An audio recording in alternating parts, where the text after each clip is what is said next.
I love the process. So, do you need the beat first? Do you come up with the song first? Is it hit or miss on that? I mean, how does that work? What is your process? That's a cool question. So when I first started this, and really being intentional about rapping and producing and making my own music, it was the lyrics that came first because being inspired by so many heavy lyricists like a KRS, a Rakim, and Nas, all those folks.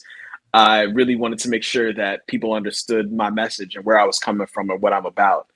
And as I've evolved and especially continuing to refine my craft as a producer as well, it's now the music that comes first and the music that makes me think about a certain idea or a theme or a concept to then fully flesh out some lyrics and write about. And so I now use the music to inform my emotions and how it just makes me feel. And then from there, depending on what might be going on in the world or in my life or anything that might be going on, in the city, and I just really want to pull into it and write about, I'll use that as the platform. So yeah, right now it's the music that informs the message.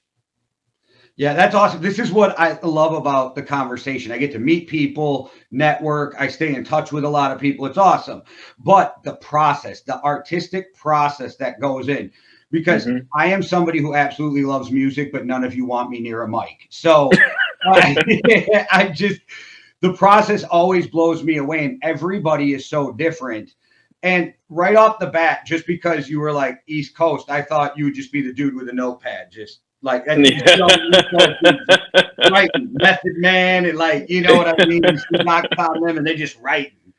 Yeah, yeah, and it very much was like that for me for a while. But then it's honestly been connecting with a lot of other musicians and stuff, like especially with the connection and relationship that I've been building with like Logic and seeing how he's able to construct and put together his songs and gave me a little bit more freedom as far as putting together my music and feeling like all right, like I can let the music inform me and I can just lay down some scratch vocals and get the rhythm and the flow down and then start to lock in the lyrics and how I'm really going to impact people with that. And that's definitely my method right now.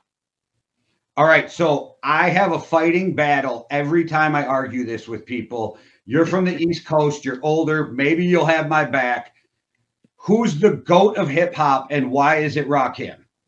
Wow. And I love the wiser. I No. mean, No, real but who do talk, you like think the GOAT is? I always say Rakim, and I have to fight my fight every time. so Rakim is definitely in the conversation for GOAT. And yeah, catch me in the right day or the right hour, and he's gonna be my number one. But I would honestly have to say because of the dexterity of flow and the amount of styles that he's come up with and has utilized, as well as how he ends up creating and processing and putting forward songs, and then just the magnitude of the success of those songs, I would have to say Jay-Z. Okay. I can handle Jay Z. Like, I get Jay Z a lot. I love Freezes. Shout out OTH, winging it, turf tails. But my boy Freezes tries to argue Little Wayne all the time. And I'm like, bro, he's not even in my top 20. I love Wayne, but in the greatest of all time. But then I have to remind them that I'm 44. I grew up on Black Sheep and Boogie Down Productions and Yeah, yeah, Brand Nubius. And, this is the yeah, stuff I grew up on. I was like, yeah. so Rock Kim to me is always going to be the GOAT. I mean, absolutely. I mean, there's no Eminem without Rakim. There's no. I mean, there's so you can just the list goes on and on and on. Right. But I mean, Wayne is also somebody who can have a very strong claim for that crown as well.